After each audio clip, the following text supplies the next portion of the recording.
Hello students, आज हम start करेंगे हमारा नया chapter that is bio molecules. Bio molecules का मतलब क्या है कि बायो मीन्स लिविंग ऑर्गेनिजम्स के अंदर जो भी लिविंग ऑर्गेनिजम्स नेचर में प्रेजेंट हैं उनके अंदर जो मॉलिक्यूल्स मिलते हैं उनको आपको स्टडी करना है। उनकी क्या क्या प्रॉपर्टीज है, कैसा उनका स्ट्रक्चर है, क्या वो फंक्शन परफॉर्म करते हैं, वो सब चीजें बायो मॉलिक्यूल्स के अंडर आती है। So all cells have various types of molecules, and these molecules perform various functions. तो that means हर एक मॉलिक्यूल अपना एक अलग फंक्शन क्या है परफॉर्म करता है, जिससे ओवरऑल सेल प्रॉपर तरीके से काम करती है। जितने भी मॉलिक्यूल्स एक सेल में प्रेजेंट रहते हैं they all are called cellular pool. Cellular pool means all these molecules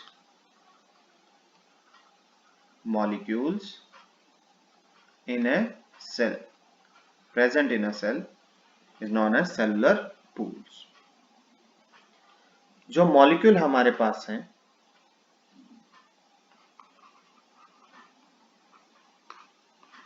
they may be organic and inorganic. Inorganic we study the proteins, fat, carbohydrate, nucleic acids, etc. In inorganic we study the minerals, water, etc. जो minerals हमारे पास हैं 17 in number which are essential in case of plants and 24 in number which are essential in case of animals.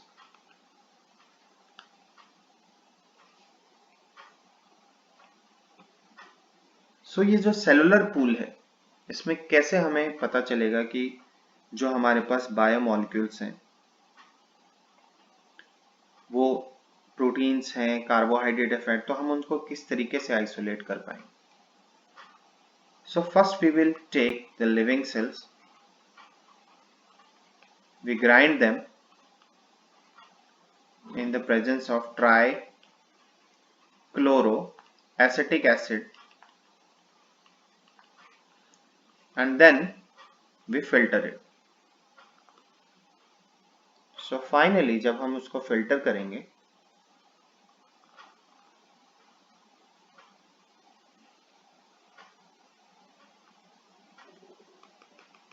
so कुछ part ऊपर रह जाएगा और कुछ part नीचे soluble फॉर्म में नीचे आ गया. So some are acid soluble pool, some are acid insoluble pool. जो acid insoluble pool हैं they are termed as macrobiomolecules, जिनका मॉलिक्यूलर वेट क्या होगा, molecular weight more than 10,000 Daltons, and molecules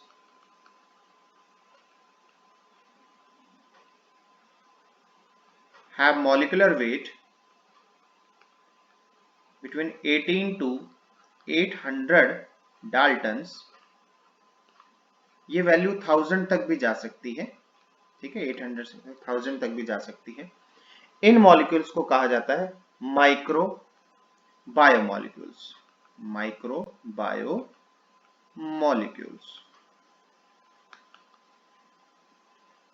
सो जो एसिड इनसॉल्युबल पूल है हमारे पास, जो result के बाद जो फाइनली रिजल्ट आता है हमारे पास, तो उसमें जो एसिड इनसॉल्युबल पूल है उसमें हमें क्या क्या ऑब्टेन होता है, वी ऑब्टेन द प्रोटीन्स,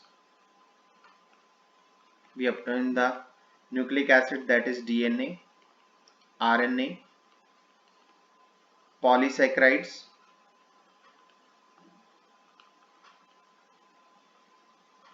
जिसमें हमें सेलुलोज मिल सकता है, काइटिन, ग्लाइकोजन, ये सारी चीज, फैट्स एंड लिपिड्स। लिपिड्स पे एक क्वेश्चन बनता है, लिपिड्स comes under माइक्रोमोलिक्यूल्स, लेकिन ये हमें एसिड इनसॉल्युबल पूल के अंदर क्या है, ऑब्टेन होता है। जो लिपिड्स का जो मॉलिक्यूलर वेट है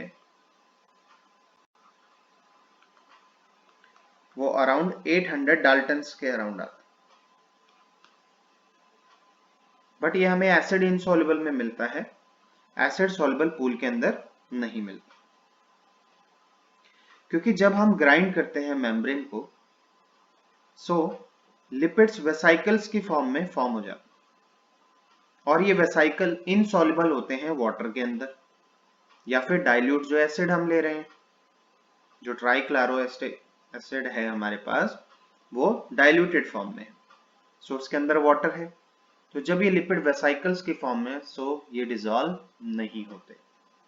दैट्स व्हाई हमें ये चीज जो लिपिड्स हैं वो किस में मिलते हैं, एसिड इनसॉल्युबल में मिलते हैं, बट ये एक्चुअल में एक माइक्रो बायोमोलिक्यूल्स है, ना कि मैक्रो।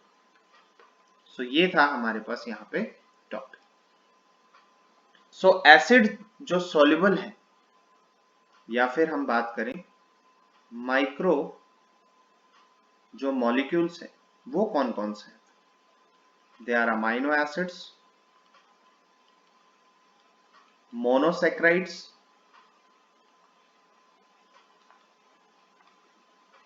जिसमें आएंगे हमारी simple sugars, nucleotides, lipids according to the molecular. तो सबसे पहले हम स्टार्ट करते हैं हमारा topic, that is carbohydrate.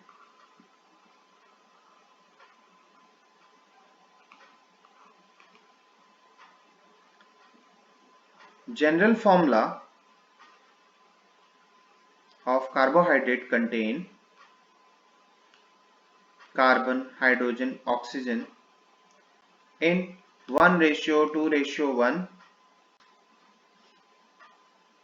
Carbohydrates, also termed as saccharides,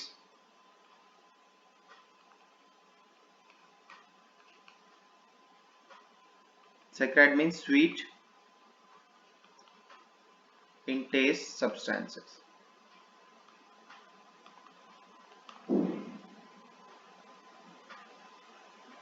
So hydrates of the carbon is known as carbohydrates.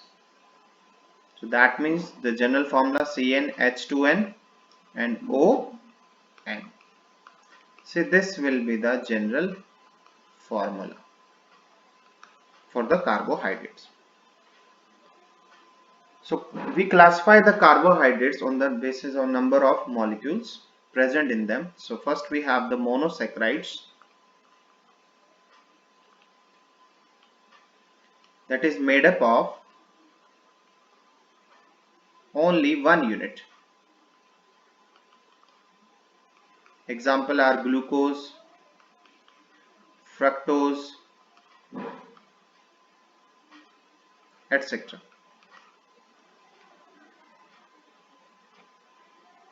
Next we have the disaccharides,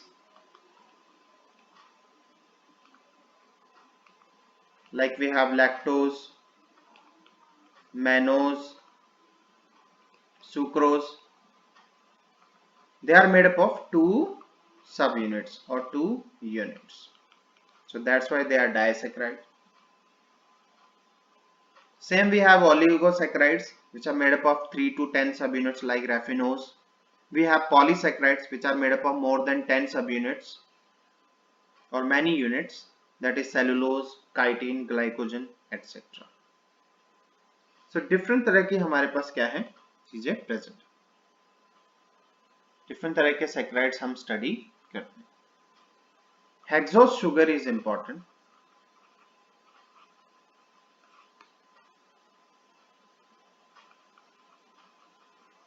एक sugar जिसमें aldehyde group है और एक जिसमें keto group.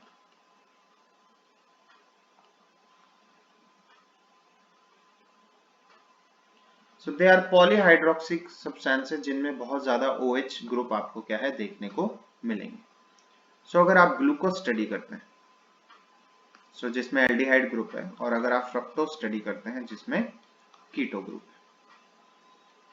So glucose aldehyde Aldo sugar है एक.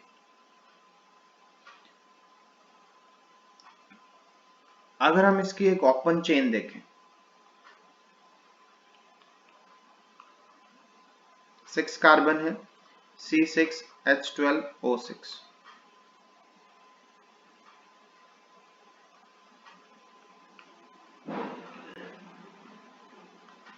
This is first carbon, this is second and third. Third carbon पे important है आपको OH ऑपोजिट पोजीशन में क्या है लगाना है.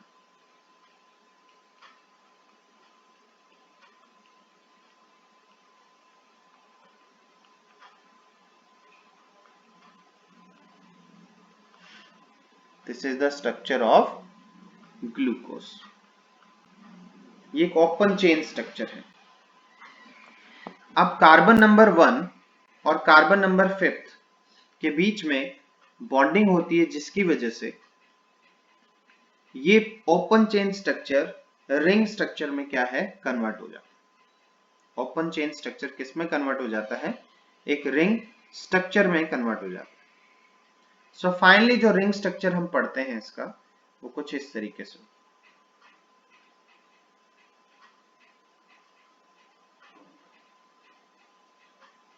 This is carbon number 1, 2, 3, 4 and 5. And जो 6 कार्बन है वो एक साइड आर्म की तरह लगा होता है.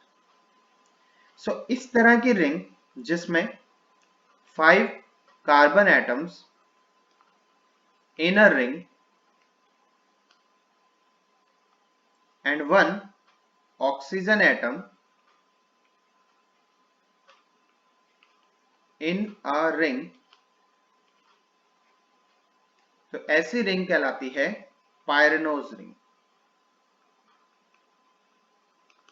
जिसमें 6 कार्बन जो है एज साइड चेन साइड में सिचुएटेड है इस रिंग के. That ring is known as pyranose ring.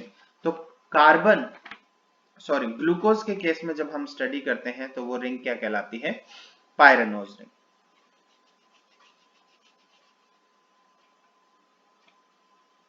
Next, the bond which form with aldehyde group and the other OH sugar by elimination of water is known as glycosidic bond.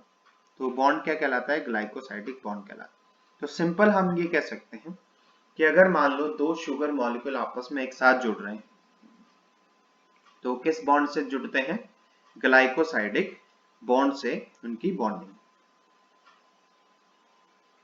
So two sugar molecules when joined together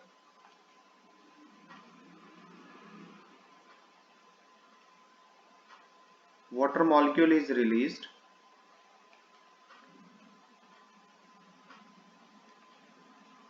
and this bond is known as glycosidic bond. ये bond क्या कहलाता है, glycosidic bond कहलाता है.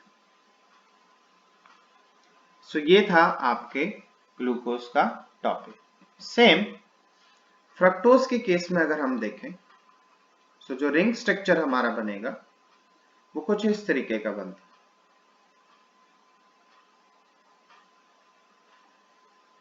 This is carbon number 1, 2, 3, 4, 5 and 6. This type of ring is known as Furan's ring, जिसमें 4 carbon atom and 1 oxygen atom present in a ring. तो fructose के case में जो कार्बन नंबर 1 और 6 है वो साइड आर्म्स की तरह क्या है, सिचुएटेड होते हैं. So this is the case of fructose, जिसमें क्या प्रेजेंट रहती है, फ्यूरेनोज रिंग प्रेजेंट. तो ये 6 कार्बन शुगर के लिए था. ऐसे ही 5 कार्बन शुगर भी इंपॉर्टेंट है हमारे पास, क्योंकि जब हम डीएनए और आरएनए स्टडी करते हैं तो उसके अंदर 5 कार्बन शुगर का क्या है, बहुत ज्यादा यूज है. Example, we have the ribose, deoxyribose, arabinose, etc. लेकिन हमें सिर्फ ये 2 ही क्या है मेनली स्टडी करनी. Ribose sugar 5 carbon,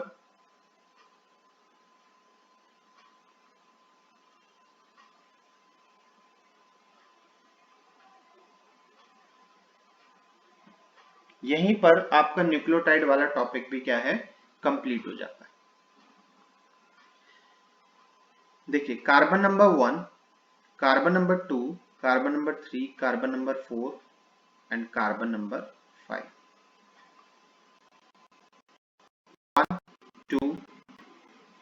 1, 2, 3, 4 and 5.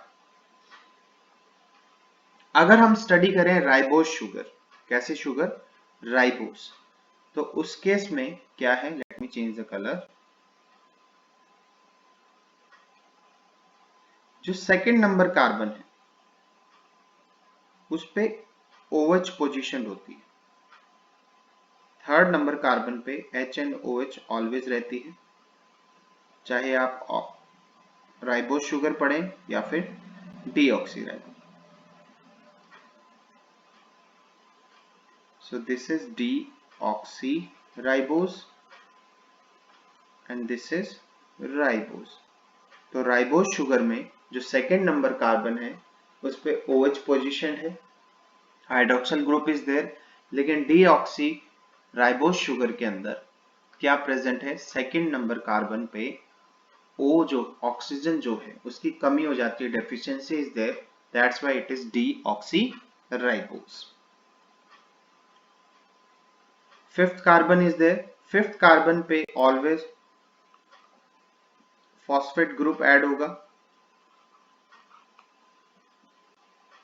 यहां पर भी फॉस्फेट ग्रुप, फॉस्फोरिक एसिड से जो आएगा. फर्स्ट नंबर कार्बन पे always nitrogenous base,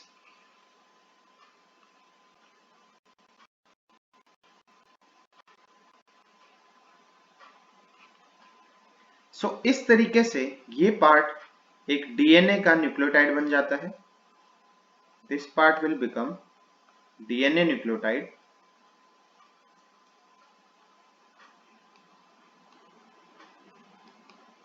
hold a second.